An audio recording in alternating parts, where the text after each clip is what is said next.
This is going to be a slightly different session, and we're so excited to have 5 Asian startups pitching here today at Wolf Summit Vienna. And I would like to invite on stage Jan Arpe from GIN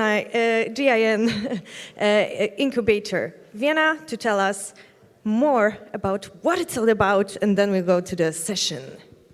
Thank you, Rosie. Good evening, everybody. Pleasure to be here. First of all, I'd like to say thank you to the Wolf Summit team for, well, first of all, bringing this amazing event here to Vienna. It's the first time you're going out of Poland, right? So it's really, I think, a fascinating, vibrant event, and so thanks for bringing it here. Second thing I want to thank you for is that you allow us to, put 5 of our startups from Asia on stage and let them present here. So, GIN, Global Incubator Network Austria, or even easier, GIN. What is it about?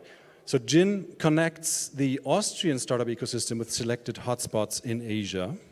We do this basically through 2 types of programs. So one is an outbound program, the so-called Go Asia programs for Austrian startups. And these Austrian startups participating in this program, in these types of program, can then explore these Asian hotspots. And the other way around, we have the Go Austria program, inviting startups from Asia to come to Austria and check out whether Austria would be a good entry point to, an expansion to the European Union.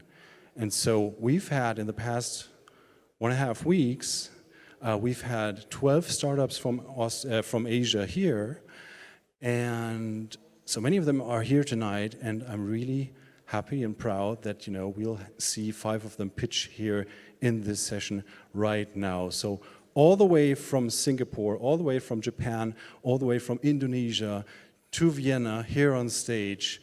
I think that's really great to see such, exotic but also brilliant minds here present themselves. So big hand to our guests from Asia. Woo. And then back to Yes, Rosie. thank you. Yeah, I'll take that.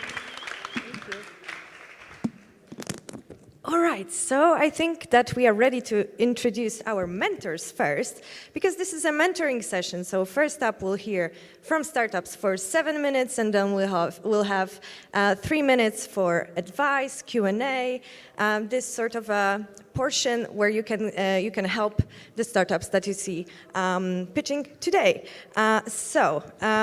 We've got here Kan Sarakolu, founding partner of SeedStars Capital. Round of applause, please. Rainer Filipovich, Senior Account Manager at EBV Electronic, right here.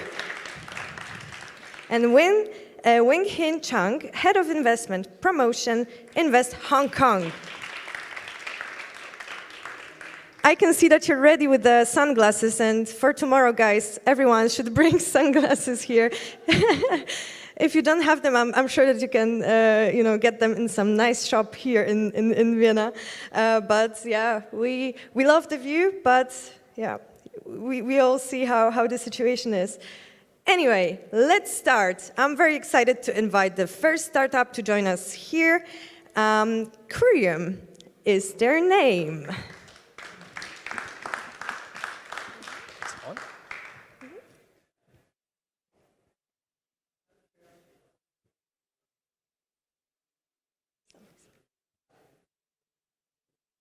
Okay, I think it's loading. Yeah, feel free to start now.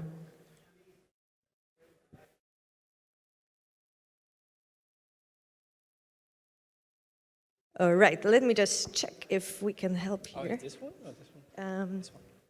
Yeah. Okay, feel free to kick off. This is the future. There's no denying in it, but we haven't seen it yet. Why? Because self-driving cars or autonomous vehicles is a technologically very hard problem. So one reason that makes this particularly hard is that there's no perfect sensor in the world. We can use cameras, but cameras have low dynamic range. They can be blinded by sun, as some of our colleagues here. It cannot see in the dark, so it has to be complemented by LiDAR. LiDAR cannot perform in fog, so you have to complement it with radar. Radar is a low spatial resolution sensor. So you have to combine all these sensor modalities to come up with a super sensor or a super image. That sounds simple. But for that, you need to see how the camera image looks like in the LiDAR coordinate system, how the LiDAR point cloud looks like in the radar coordinate system. So this is called a system level calibration. So this you have to do in order to make an autonomous vehicle.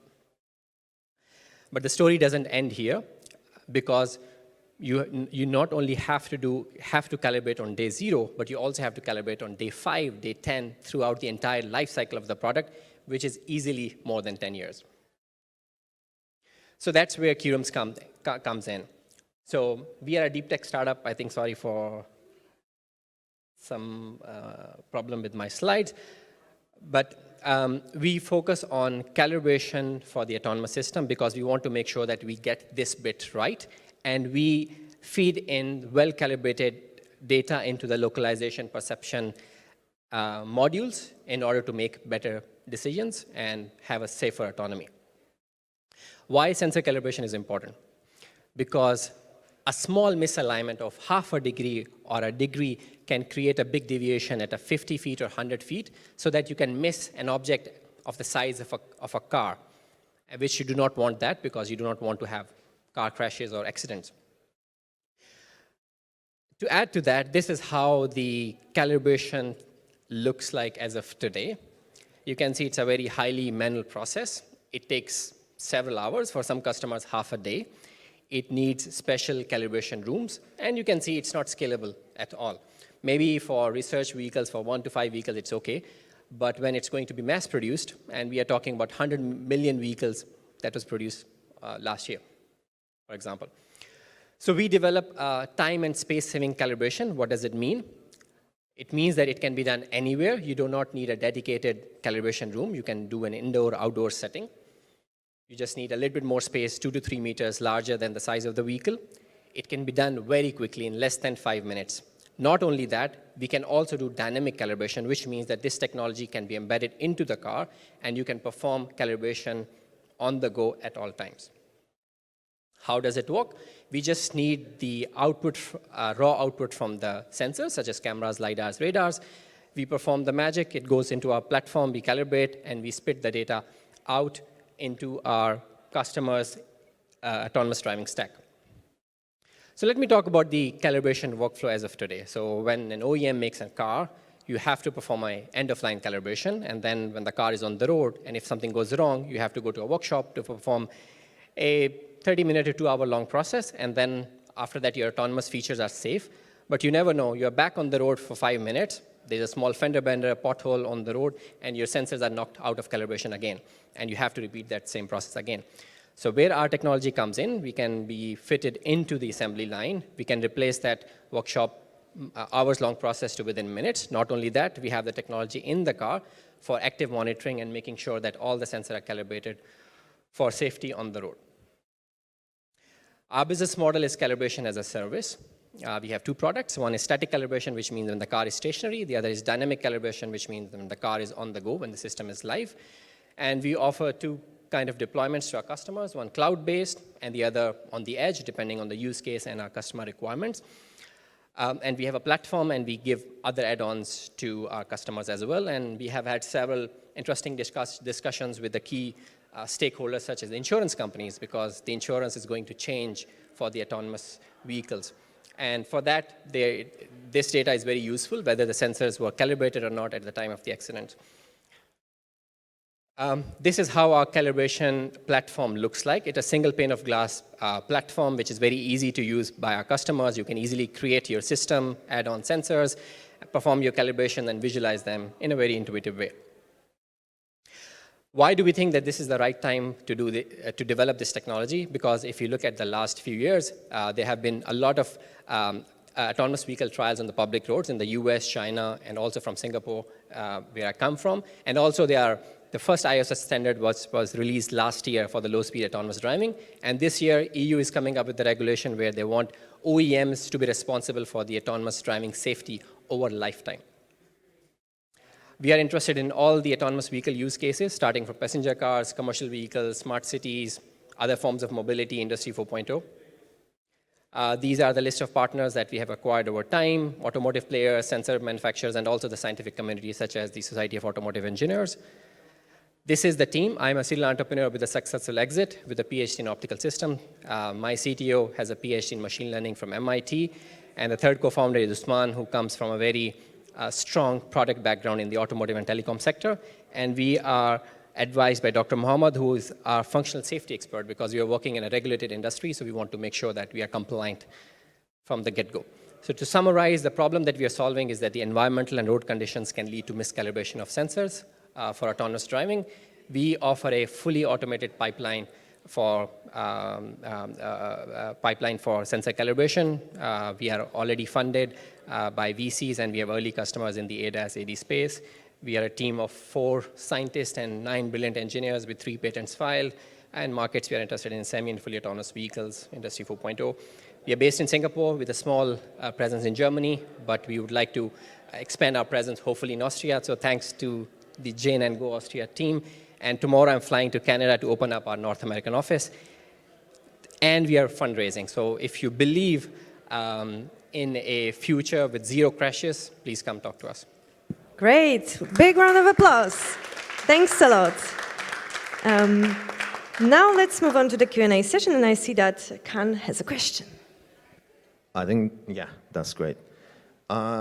Great presentation, obvious opportunity in the market.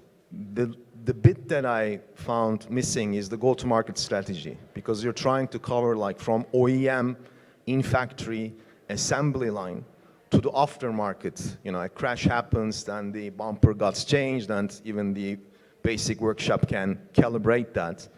But the market is not there at the moment. You know, how many autonomous vehicles are getting crashed and being repaired in ordinary workshops? So if I were you, I will stick with the OEM, factory floor calibration, and if you have significant amount of advantage for Daimler-Benz, for instance, for their autonomous vehicle project or whatever, in terms of it accelerates significantly, 4 times, 10 times, I don't know, whatever time it is, then I will put that as a go-to-market strategy, and I will put these logos of OEMs, so it will, you know, be like a proof that they're interested, that you're creating value, and you can penetrate the market from from top down, let's say. And another thing is like Series A. I think it's a bit too early to Series A, or call this round Series A. You're only 4 people. Raising 10 million US, like... We are 13 people. 13 people, okay. 4 engineers, I think. Like 4 scientists and 9 engineers. 4 scientists, 9 in. Okay, but still, I mean, to justify this Series A progress, I would say I would love to see more traction, more deals, more proof of concept, more factory floor engagements with the major manufacturers. Thank you. I think that's a great suggestion. And just to add a little bit to that, we're already working with one of the largest tier 1s based in Germany. That's why we are very Europe focused and want to have a broader presence here. But you're right. I think some logos I cannot put because of confidentiality, but we are already working with tier 1s and OEMs, and they have tested our solution already, and we are in advanced talks with them. Great. Would you like to ask a question? Okay, go ahead. Yes, thank you for your presentation. Question from my side. Do you also receive some feedbacks from car manufacturers? Because ADAS will be also a growing market, and maybe you have some feedback from us. You said ADAS? ADAS, yes. Yes, but the problem with ADAS, although we are tackling that angle as well, and for us, calibration is the platform is the same for ADAS or AD. It just AD is a little bit more complicated hardware system, but with ADAS, a lot of OEMs just hide behind that driver has to be attentive at all times. I mean, it's okay for sensors to be miscalibrated because driver has to be attentive at all times, and now this is changing as OEMs are moving to level 3 and level 4. And we're also talking to AV OEMs who are just producing level 4, like a shuttle with no steering wheel. Perfect. Thanks, Ali. Big round of applause. And now we move on to Godot, the next startup. Here's your tools, pitching tools. All right. Let's see if we can see your presentation.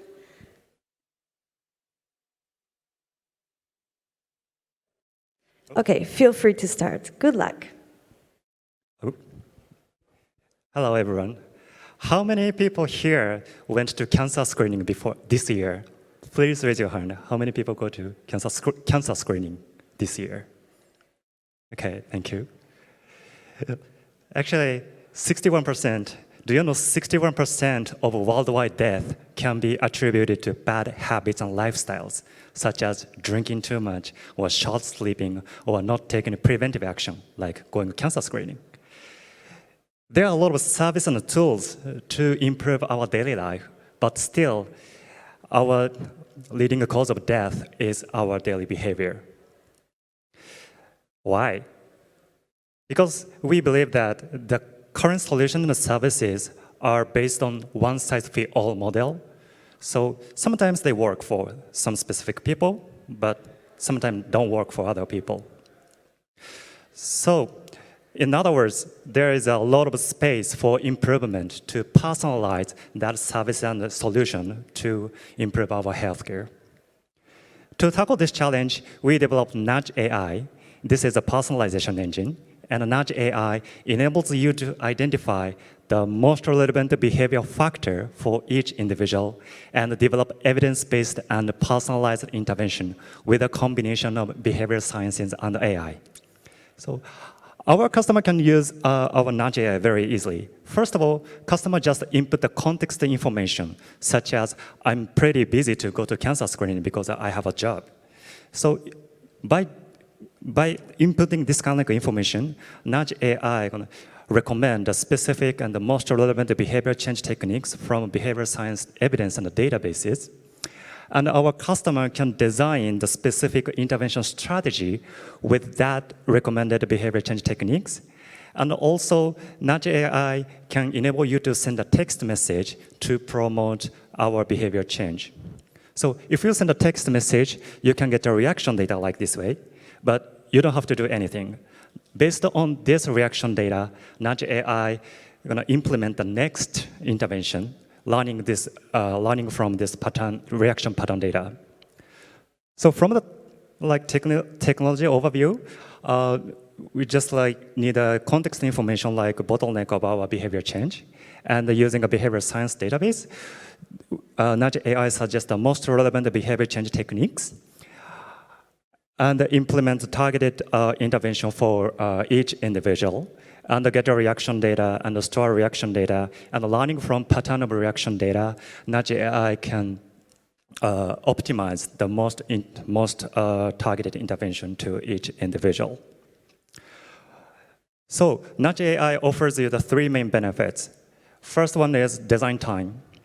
So far, behavior change specialists spend several months designing this kind of intervention, like promoting a cancer screening, for example. But our customer can do it within a few days using Nudge AI. And the second point is behavior change rate.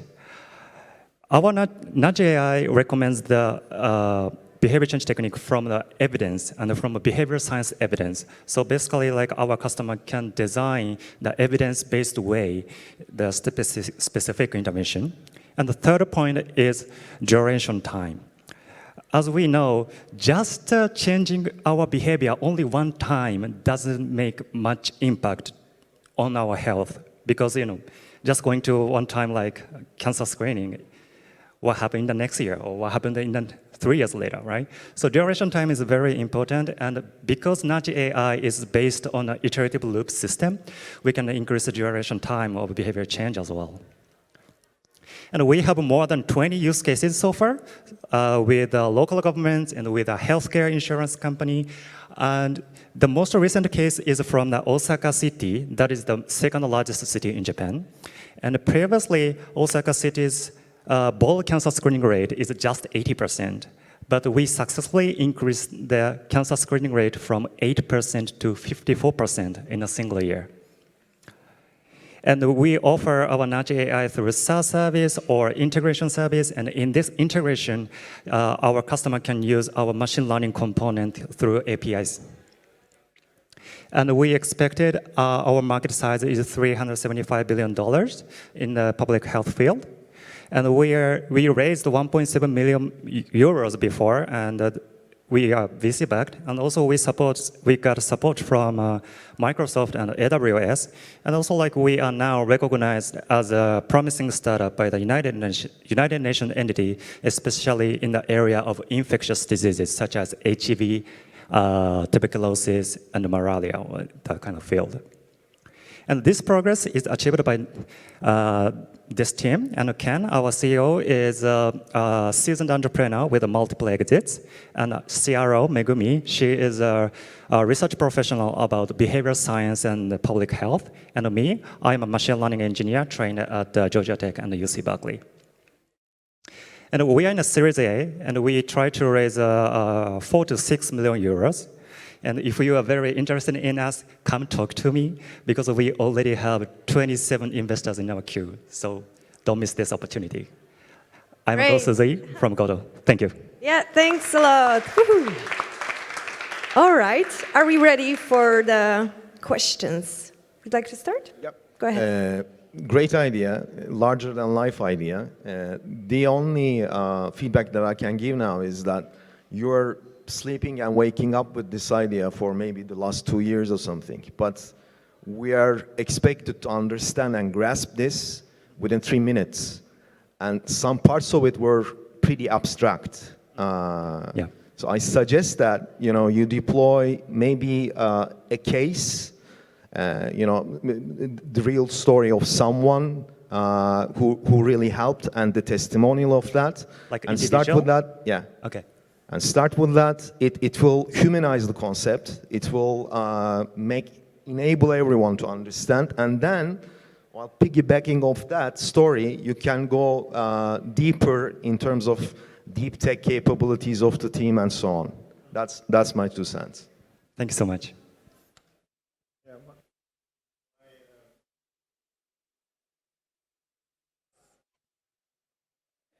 My suggestion is, how do you alert the patient with what device, and is it fun to use? Yeah,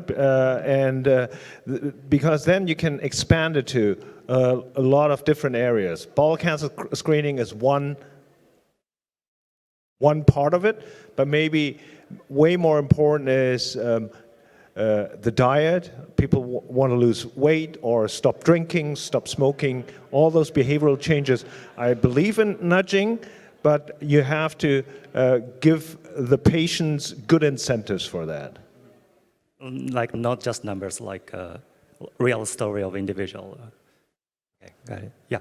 Yeah, and my one last suggestion is, I mean, everyone is wearing an Apple Watch now, and they alert you every day when you should go to bed or when you should exercise and so on. How through what kind of device are you alerting the people?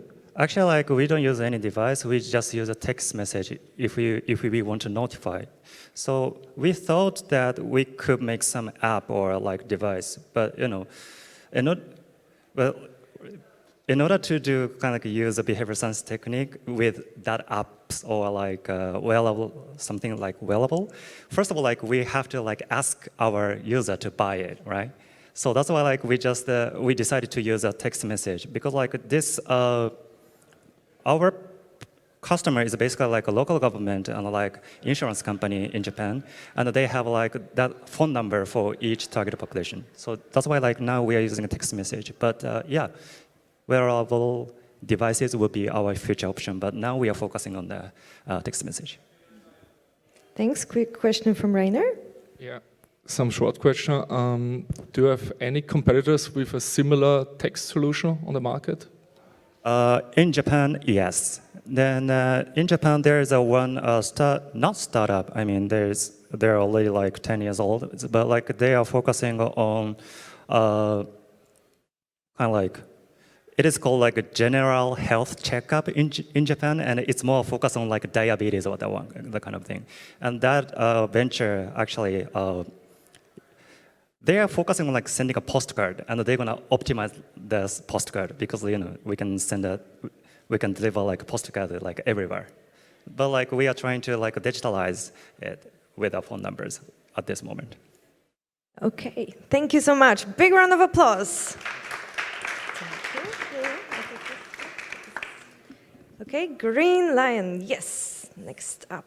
All right. Yeah, you'll try it in a second.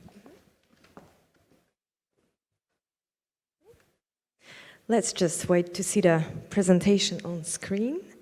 Yes.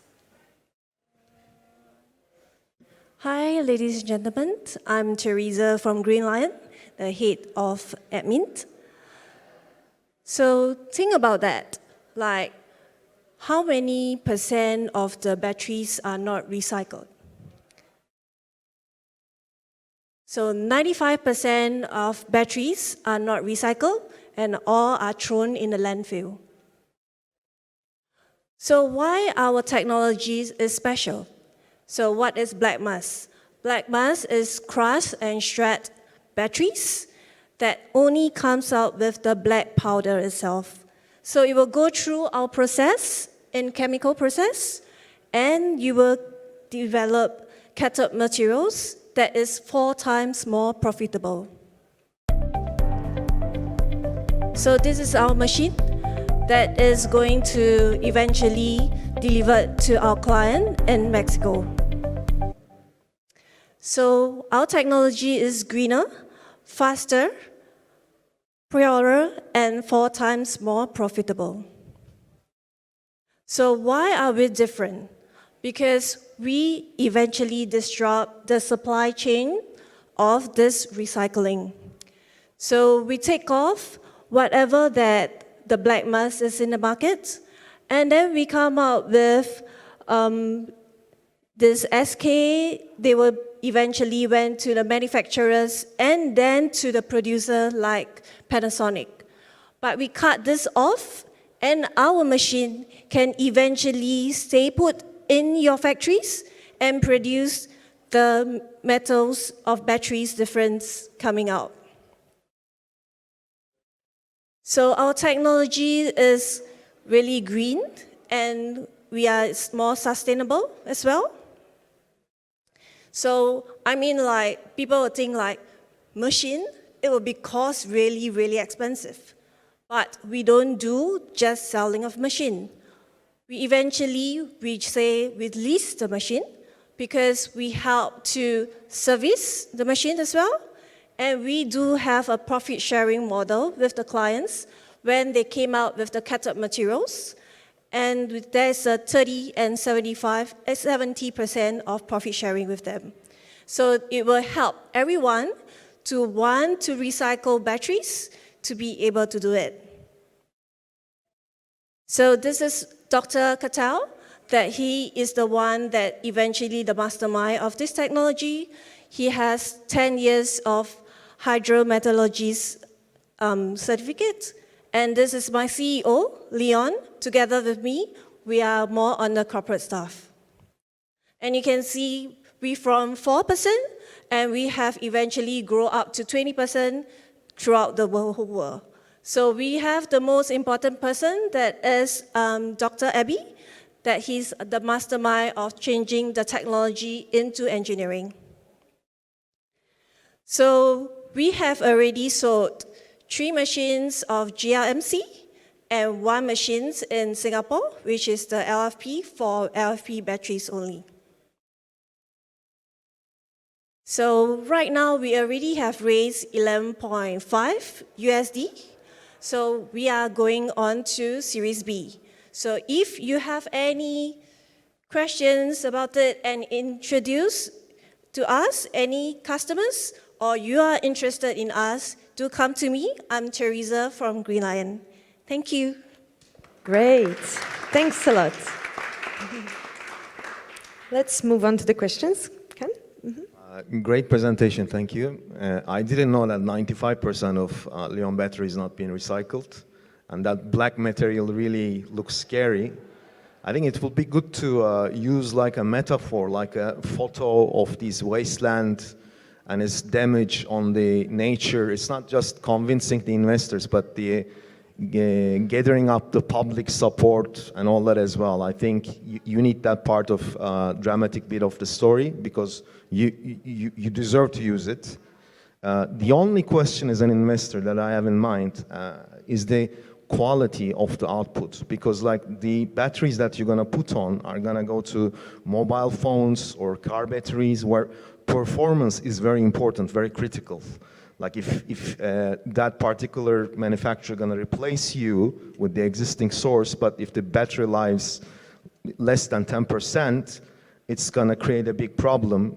Maybe it should also be good to emphasize that we are much more efficient and we provide the same quality level without any loss of performance. Yeah, I did have a more detailed slide that we eventually did the chemical process before, and we tested is 99.5% of the recycled materials. Cool. Thank you. Thank you. What I would like to know is also who are your potential competitors and where are the clients? I mean, the majority of clients would be, I think, in the most populous countries of the world, like India and China. And do you have clients there already? No, we don't target China and in India. We are more targeting on US and Europe, because right now Europe really have the black mass that it contains in here. Okay, so our first client is in US and the second client is in Singapore. So I can eventually say that majority Asia Pac is not ready yet. So we don't really put our focus in Asia Pac. So right now, why are we raising for Series B is that we wanted to open the market here in Europe itself, and we wanted to expand even more in US itself. If you're here in Europe, the European Commission is already pushing forward laws how to recycle batteries. Next year we will have, Apple has to get rid of its lightning cable. So I think if you have the political backing here in Europe, that would be very, very helpful, you know, because Europe is pushing forward with a lot of new laws. Yeah, thank Good luck. you. Thanks a lot. Do we have any more questions? No? Would you like to add something to our audience here? So you said that tomorrow you're leaving, or you'll still be networking here? You'll still have time? Tomorrow I will not be here. Yeah, unfortunately. But if any questions that, yeah, she's. Oh, okay.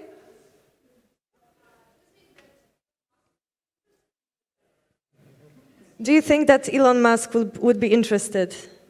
Yeah, we are still speaking to him, but we do not know how it will go. But our really target markets will be like battery manufacturers will be more, because they already have the batteries that in there, and they will also want to recycle it.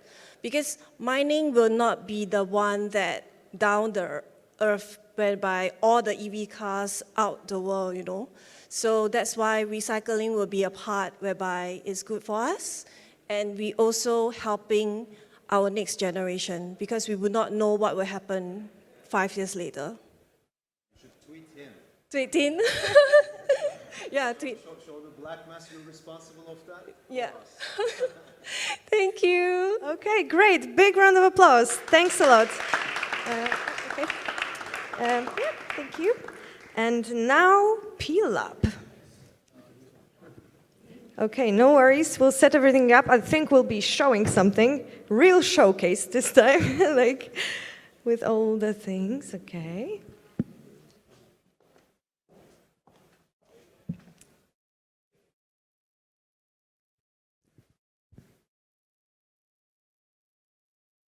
Yep, go ahead. Okay. You can start.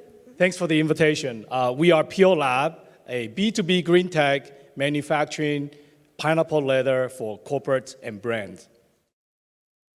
Rising temperature, rising sea level, extinction, natural disasters, spread of infectious disease like we're experiencing now.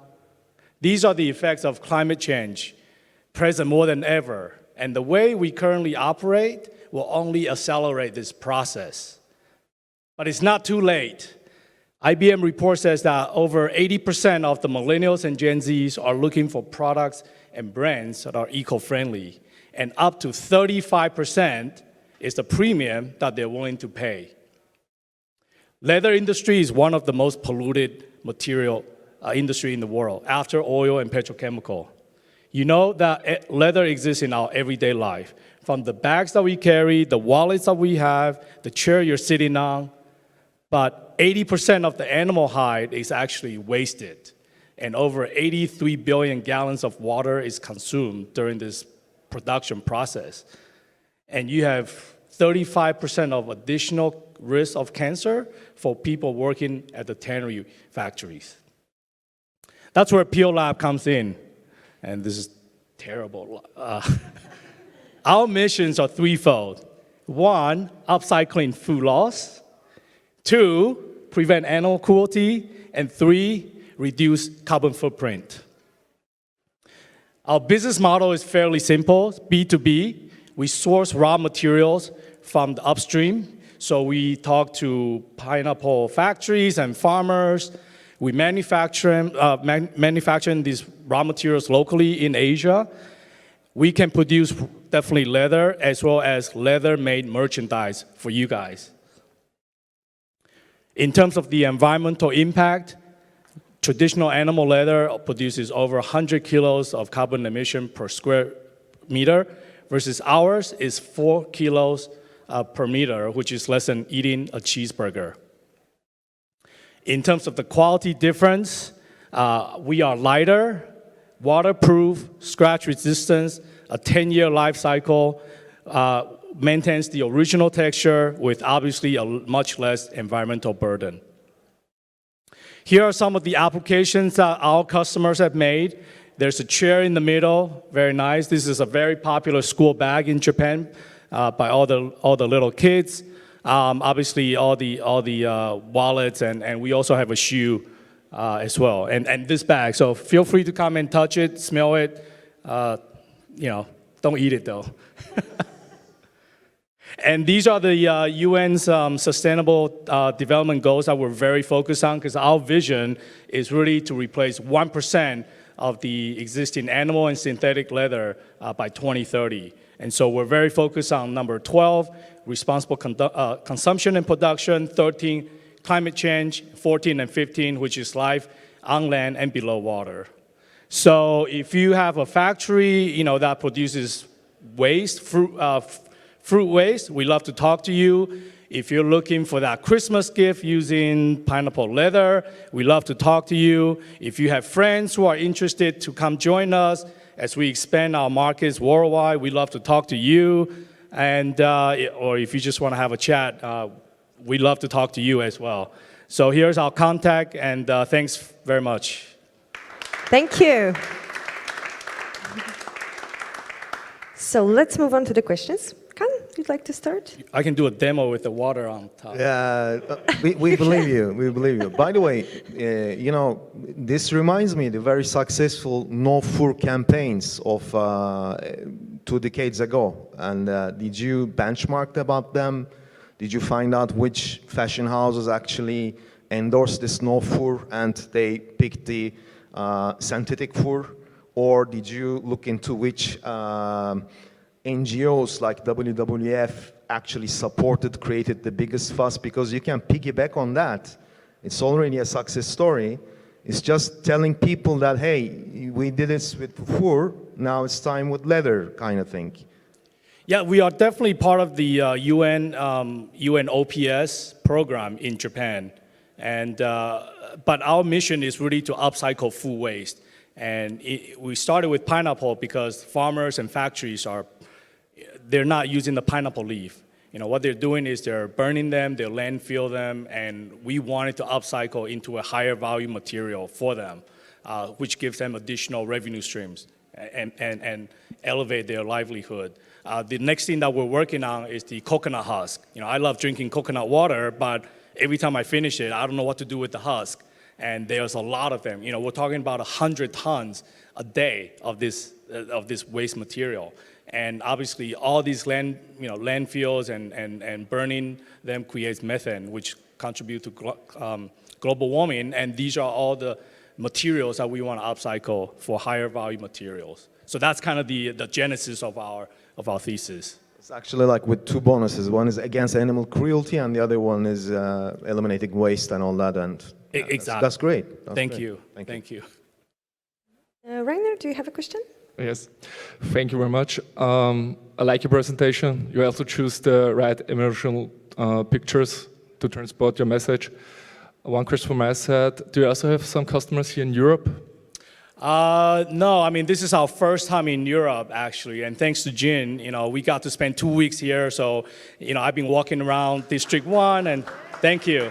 District 7, we're hoping to talk to some shoe stores and bag stores and even hats. I love your hat, by the way. And yeah, we want to make hats out of our pineapple leather. So, we walked around the stores and nobody knew that we exist. Nobody knew about like pineapple leather. And the first thing they ask when they're interested is, what is your price? And our price is $40 per meter, which is less than animal leather. So even though we're environmentally friendly, but we make sure that it's affordable and accessible for everyone. So I think it's a real catalyst for people to change behavior when you start with a competitive price. We are not the lowest, but we are best price among all the leathers out there. Thank you.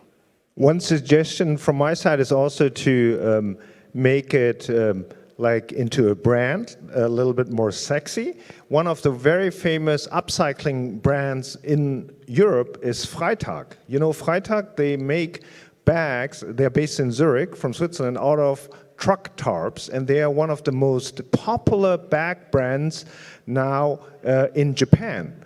And they expanded there because they know, oh wow, we throw away those tarps from those trucks, and they make a really nice design out of it. And it's also using waste and making it into a wonderful product. And that's what you should do. And the second suggestion is push out that it's popular in Japan. Anything which is popular in Japan has a good rapport around the world, because Japan design stands out in the world. Thank you so much. That's what we intend to do. Thank you. Thanks a lot. Thank you. And now I think we know who's next, Travelware. Okay. Can you hold both? Okay, yeah.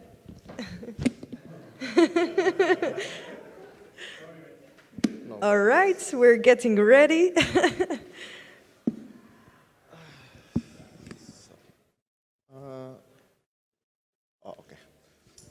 Okay, may I start? Yeah, sure. All right.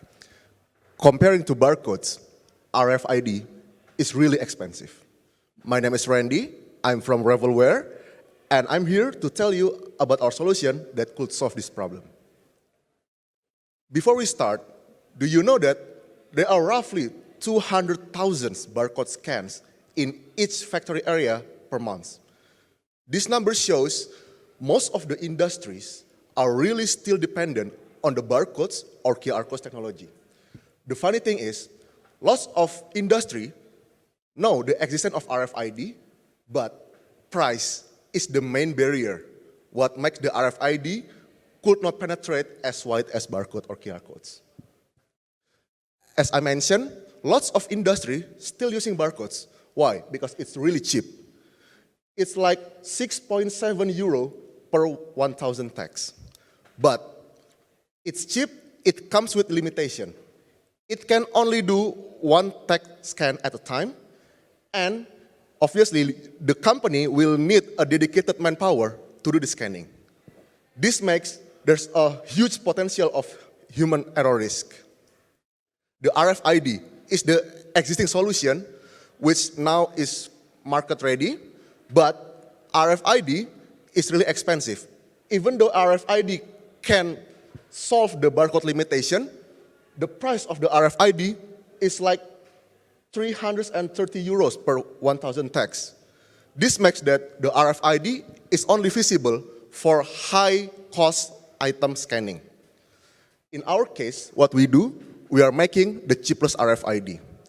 With this technology, we combine the merit of barcodes, which is cheap, and we combine the merits of RFID, which is robust. We can do multiple scan, we can do no manpower needed to do our scanning. And with our technology, we can penetrate the low-cost item. So, perhaps you might ask, what exactly is chipless RFID? Chipless RFID is a conventional RFID, but without microchip.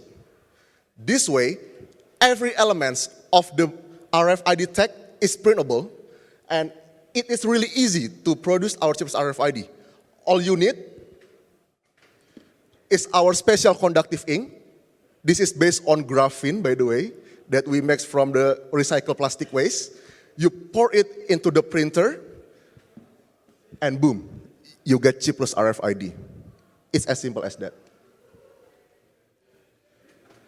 As you might notice, chipless RFID, we are using a spatial spectrum in the electromagnetic wave. So when you produce our chipless RFID, you will still need our special reader and our special antenna in order to do the scanning. If you ask me the market potential of our technology, it's enormous. You can imagine that it could replace any of the barcodes, any physical QR codes, and any RFID. You can combine barcodes market size, QR code market size, RFID market size, all rolled into one. You get this number in Europe. And right now, our company is established since 2016. We already got traction in Indonesia and Japan corporates such as Toyota, Denso, Komatsu. And right now, we are aiming to penetrate other than automotive manufacture. We aim to penetrate cost-sensitive industries such as textile and FMCG. What makes our innovation happen? Well, we got 14 members of a really excellent engineers. We got Raka as our COO. He's basically got lots of experience in total oil and gas in quality department. We got Nurbani Yusuf, who's really got a tons of experience in hardware development. And we got Sigit in software development. And me, myself, my name is Randy. I am the CEO and founder of this company. And my expertise is the research and innovation. And I also got lots of experience in the RFID field. Besides that, we also get advice by a high-profile Indonesian people. The first one is Mr. Anton Hartoyo. He is the director of Denso Indonesia. Basically, he got 40 years of experience in lean manufacture. And we are advised by Mr. Hari Yuwono. He got 20 years of experience in industrialization and finance. So, if you are a corporate partners and if you are using barcodes, QR codes, or RFID, come talk to me. Because right now, we are expanding our market to Europe. And we are really looking for corporate partners in order to do pilot projects. And also, if you are an investor who are really into the Industry 4.0 future, come talk to us, because currently we are looking for potential investor in order to scale up our production. To sum it up, we are an experienced company. We founded in 2016.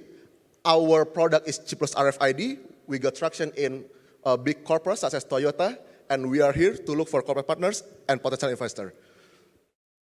This is my contact. My name is Randy. Thanks for listening to me. Thank you, Randy. Let's move on to the questions. Who'd like to start? I can start. Okay. Is this applicable with laser printing as well to track for the traceability of the whole life cycle of the product, like in terms of recycling and all that? Okay, good question. Well, right now, because our clients are using the inkjet printer, so we have no use case in laser printer, you know. But perhaps you can try. I see. Yeah. I see. Well, the point is, if it doesn't work yet in laser printer, we can develop a specialized ink as well for laser printer. And how about the algorithms and the, attaining an ID to each product behind the, process? I mean, that there should be a software component as well. Yep. But we've seen more of the application in terms of printing and all that. You have that capability too, I guess, right? Yes. Can I see my slide again? Okay. So if you are talking about our algorithm, actually in our reader, there's a specialized AI classification type to classify in which resonance frequency will correspond to each ID. Actually, in my glove, but unfortunately I cannot demo it because of the short notice. This got a same classification algorithm, but rather than resonance frequency, my glove can do classification based on my gesture. So for example, if I do circular movement, it will move to previous slide. If I do wave movement, it will move to next slide. Okay, thank you. Okay, maybe there are some questions from the audience. No? All right, if you'd like to add something for our... Oh, you do? Okay, go ahead, Trainer. One question from my side. Do you have any reference partner, reference customer in the meantime? Because it would be, for the others, much easier to show the advantage of your system. Okay. And that's easier for your presentation, yes. Actually, as I mentioned earlier, we got already traction in Toyota, yeah, in Toyota supply chain, Toyota, Denso, Komatsu, and its supply chain like Tachi. And we already got the proof of concept in lots of their area, like in the receiving area, trucking area, manufacture area.